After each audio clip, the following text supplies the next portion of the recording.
الجلالة والصلاة والسلام على خاتم الرسالة وعلى آله وأصحابه الذين هم أهل الفضل والعدالة. أما بعد، فقد قال الله تعالى في محكم كتابه: بسم الله الرحمن الرحيم: يا أيها الذين آمنوا اتقوا الله وكونوا مع الصادقين. وأيضا قال النبي صلى الله عليه وسلم: سبعة يظلهم الله في ظله يوم لا ظل إلا ظله. وذكر من جملتهم رجلان تحابا في الله، أو كما قال النبي صلى الله عليه وسلم. محترم مسلمانان ورنو، الله جل وعلا شانه بخبل مبارك كتاب قرآن عظيم وشان کے امر کړی دی چې كونوا مع الصادقين، یعنی د نیکو او رښتینو خلکو سره ملګرتیا وکړئ او د هغوی سره پاتې شئ. اوس که دا پوښتنه وشي چې آیا ملګرتیا دومره مهم شی دی چې الله جل وعلا شانه په خپل مبارک ارشاد کې ورته اشاره کړې ده؟ آیا ملګری دومره مهم دی چې علما کرامو د ژوند په هره شیبه کې شتون ضروري بولله؟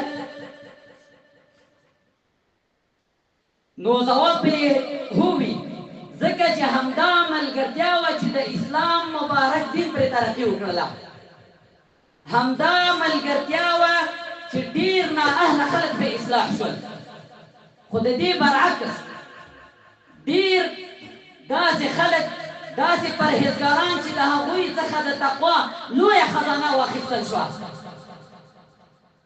نو ملګرتیا او محبت دا د ژوند یو مهم امور دي. نو ځکه زه غواړم چې د ملګري او د ملګرتیا په اړه څو خبرې وکړم. ما مخکې وویل چې دې د ملګرتیا ژوند نه کېږي، هر کس ملګرتیا کوي، خو د علم په لار کې د ملګرتیا کلمه دا ډېره اشنا کلمه ده. محترمو، ملګری زما او ستا په ژوند کې ډېر لوی تأثیر لري. لکه د رسول الله صلی الله علیه وسلم مبارکه وینا ده: وی المرء على دین خلیله.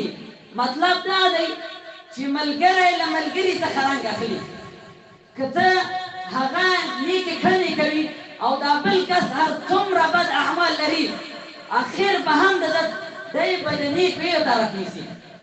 او که چېرته ملګری بد سړی وي او دا بل کس هر څومره تقواداري، اخر به د ده څخه بد سړی جوړېږي. ابو طالب تاسې ښه پېژنئ، د ده په هوښیارتیا کې د ده جوړه نه وه.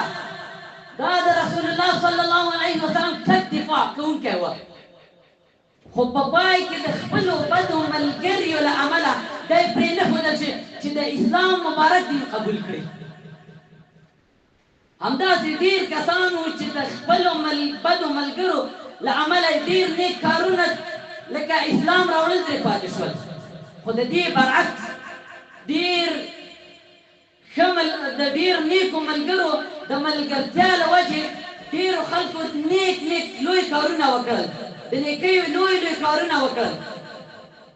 ابو بکر صدیق رضی الله عنه دا د رسول الله صلی الله علیه وسلم ملګری و.